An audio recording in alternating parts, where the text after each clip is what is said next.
Thank you, Mr. Chairman, and it is a pleasure to serve with you and all the members of this committee. I want to begin by thanking each of the distinguished witnesses who have come here today. Thank you for taking your time.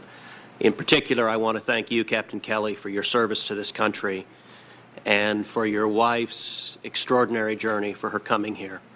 Congresswoman Giffords has been lifted up in prayer by millions of Americans, and her heroic recovery is inspirational. And please know that you and your family will continue in our prayers in the years to come. My wife and I have two little girls. They're 4 and 2. I think no parent, and in particular no parent of young children, could watch what happened in Newtown without being utterly horrified.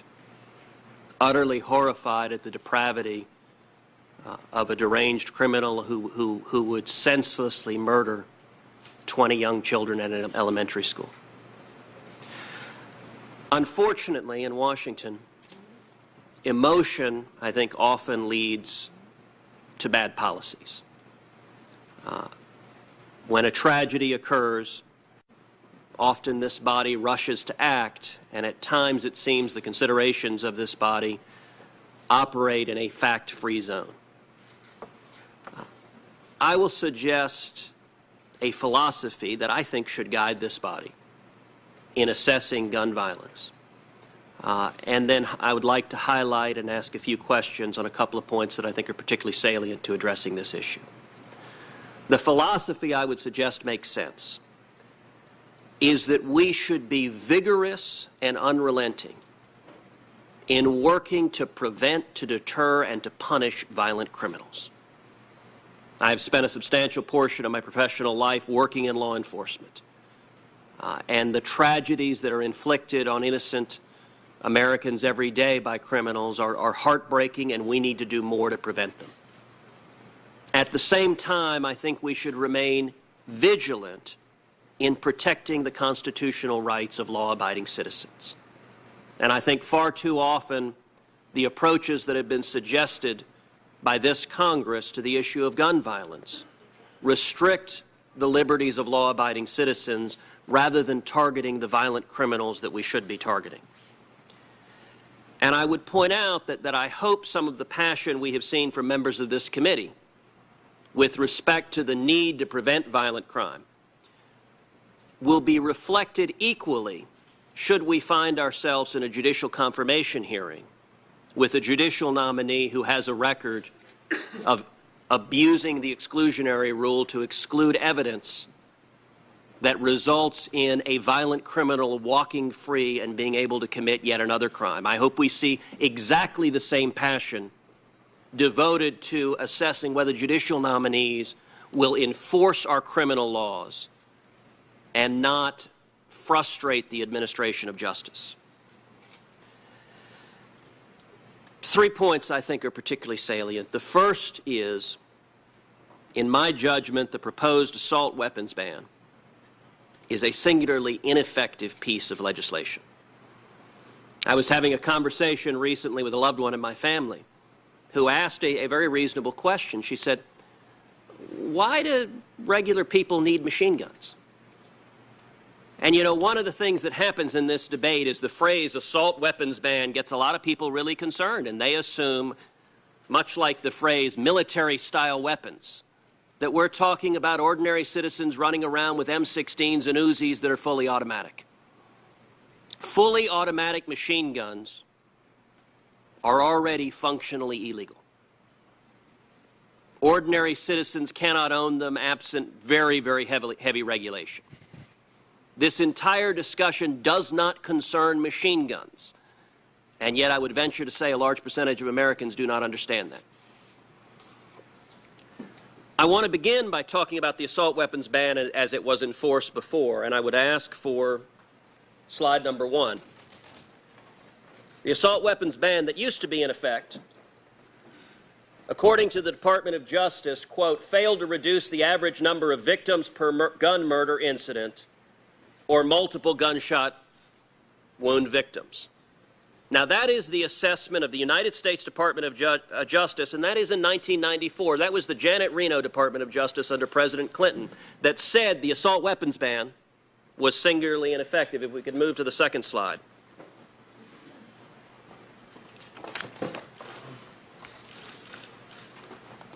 The Department of Justice likewise concluded that the assault weapons ban, quote, under it there has been no discernible reduction in the lethality and injuriousness of gun violence. So the reaction to this tragedy in Newtown is for a lot of elected officials in Washington to rush to reenact a law that, according to the Department of Justice, did absolutely nothing to reduce gun violence. Now, why is that? That's not accidental, because the assault weapons ban, if it doesn't ban machine guns, what does it ban? And what it bans, I would suggest to you, are scary-looking guns. If we could move to slide 3.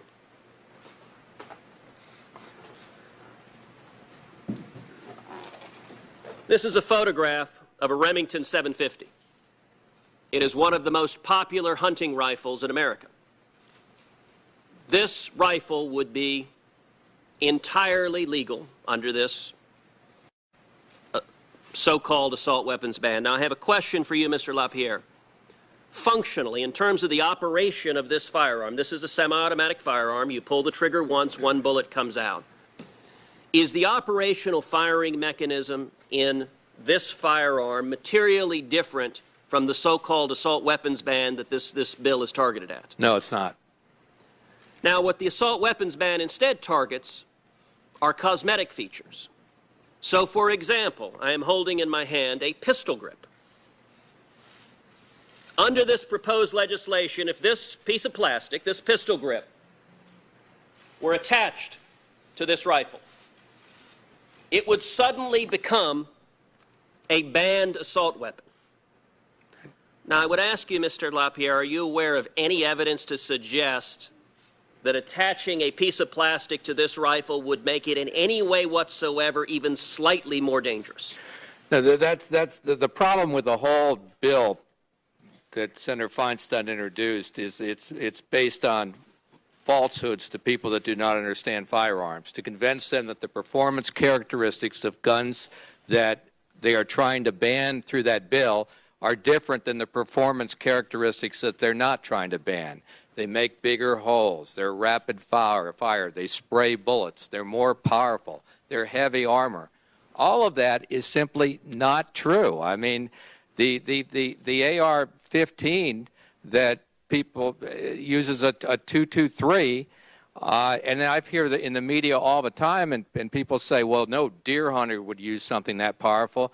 I mean, 243s, 270s, 25-06, 30-06, 308, dozens of other calibers used in hunting are more powerful. I mean, so let me make sure I understand that right. This deer rifle, which is entirely legal and is used by millions of Americans, is sold in the identical caliber as the so-called assault weapons ban, although those look scarier because they have a piece of plastic attached to them. And the Ruger Mini 14, which Senator Feinstein exempts in her bill, it uses 223. The AR-15, which has the handle on the bottom, which she prohibits, also uses the exact same. Okay, I'm out of time. I want to make one final point, if I may, which is there has been much attention drawn to gun shows, and indeed the statistic of 40% has been bandied about. Now, that statistic is unfortunately based on a study that occurred before the background check went into effect, and so it is a highly dubious figure. But I do want to point to what the Department of Justice has said, which is in slide 5. The Department of Justice has said that firearms used in crimes, 1.9% of those firearms come from gun shows. So again, in response to this crime, this body does not act to enact anti-crime legislation to prevent violent crimes. Instead, it targets 1.9% of the guns, and a substantial portion of those guns were sold by licensed firearms dealers who already conduct a background check. So even that 1.9%, a substantial portion, are already subject to a background check.